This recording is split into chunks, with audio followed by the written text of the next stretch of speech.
Hello friends, welcome back to my channel. आज इस video में मैं आपको बता रही हूँ कि अपने बच्चों को लॉन्ग आंसर्स हम आसानी से कैसे लर्न करवाएं, क्योंकि लॉन्ग आंसर्स जो होते हैं हम अपने बच्चों को जब याद कराते हैं तो उन्हें काफ़ी समय तक याद नहीं रहते हैं। तो आज इस वीडियो में कुछ ट्रिक्स दूंगी जिससे आप अपने बच्चों को लॉन्ग आंसर्स आसानी से लर्न करवा पाएंगे। तो आइए शुरू करते हैं बिना किसी देरी के। Let's start. तो फ्रेंड्स, मैंने यहाँ पर एक बहुत समझाने के लिए बिल्कुल सिंपल सा एक क्वेश्चन लिया है जिसे समझ में आ जाए।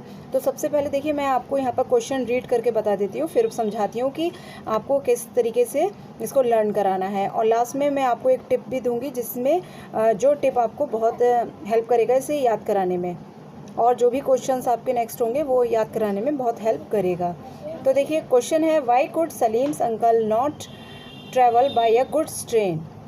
आंसर है, Salim's uncle could not travel by a good train because a goods train carries goods like grain, grass and bricks but not the passengers। अब इसको याद कराने का तरीका ये होता है, सबसे पहले आप अपनी लैंग्वेज में, जैसे आप हिंदी बोलते हैं, तमिल बोलते हैं, मलयालम बोलते हैं, कोई भी लैंग्वेज अगर आप बोलते हैं डेली में, तो उसी लैंग्वेज में आप सबसे पहले इस क्वेश्चन को समझाइए और इस आंसर को समझाइए, क्योंकि अगर क्वेश्चन ही समझ में नहीं आएगा तो आंसर बिल्कुल भी समझ में नहीं आ सकता।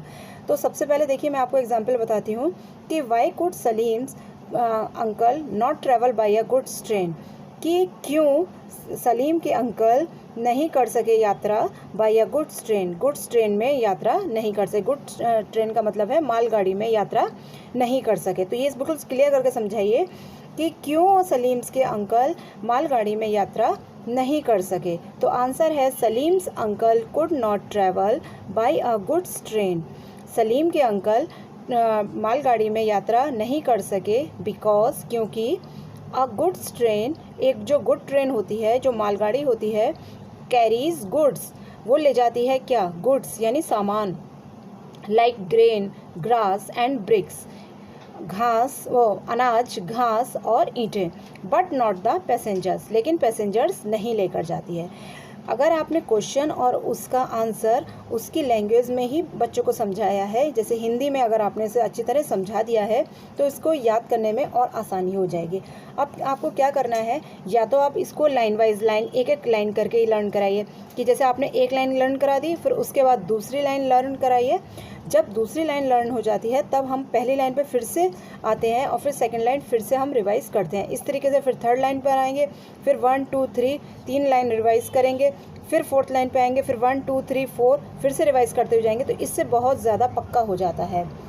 और दूसरा, आप इसमें क्वेश्चन में देखिए, आप देख सकते हैं कि कुछ क्वेश्चंस ऐसे होते हैं कि इसमें आंसर जो होता है वो क्वेश्चन में से ही आ रहा होता है, कुछ का आंसर।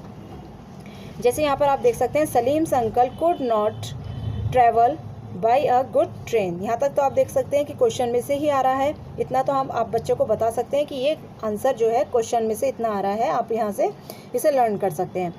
अब यहाँ से देखिए, बिकॉज, क्योंकि, a good train carries goods, यहाँ तक याद कराइए, because a good train carries goods. जब यहाँ तक अच्छी तरह लर्न हो जाए तो बच्चों को बताइए, लाइक क्या क्या गुड्स कैरी करती है, like grain, grass and bricks, कि क्या क्या हम कैरी करती है, ग्रेन, ग्रास एंड ब्रिक्स। जब यहाँ तक लर्न हो जाए तो आप यहाँ से लेकर यहाँ तक रिवाइज़ करने को कहिए। जब अच्छी तरह यहाँ तक अच्छी तरह रिवाइज़ हो जाएगा तब ये लास्ट लाइन आपको रिवाइज़ करानी है, बट नॉट द पैसेंजर्स, कि पैसेंजर्स को वो कैरी नहीं करती है। तो इस तरीके से आप इसे लर्न कराइए।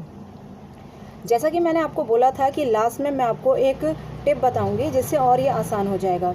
तो लास्ट का टिप ये है कि जो भी क्वेश्चन होता है या उसका आंसर होता है, उसको सबसे पहले जिस चैप्टर में से ये आ रहा होता है, सबसे पहले आपको वो चैप्टर अच्छी तरह बच्चों को रीड कराना होता है। अगर आपने चैप्टर अच्छी तरह रीड करा रखा है, रीड का मतलब ये नहीं है कि केवल रीड करना है, उसे समझ में आना चाहिए कि पूरा चैप्टर है क्या, उस चैप्टर में क्या क्या कंटेंट है, क्या क्या कैरेक्टर्स हैं, तो वो सब समझ में बच्चे को आना चाहिए। अगर वो चीज़ समझ में आ गई है तो ये आंसर बहुत जल्दी बच्चों को याद हो जाते हैं।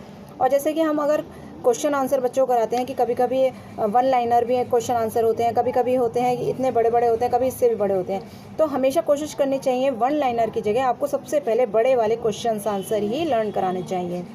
इससे फ़ायदा ये होता है, जब हमारे पास बड़े बड़े क्वेश्चन आंसर बच्चे के लर्न होते हैं तो उसमें वन लाइनर आंसर तो बच्चे आराम से ही दे सकते हैं। तो देखिए, आज की वीडियो में इतना ही है। आई होप ये वीडियो आपको कुछ हेल्प करेगी, और अगर कुछ हेल्प करे आपको ये वीडियो तो इसे लाइक करना, शेयर करना बिल्कुल ना भूलें, और मेरे चैनल को ज़रूर सब्सक्राइब कीजिए। Thanks for watching.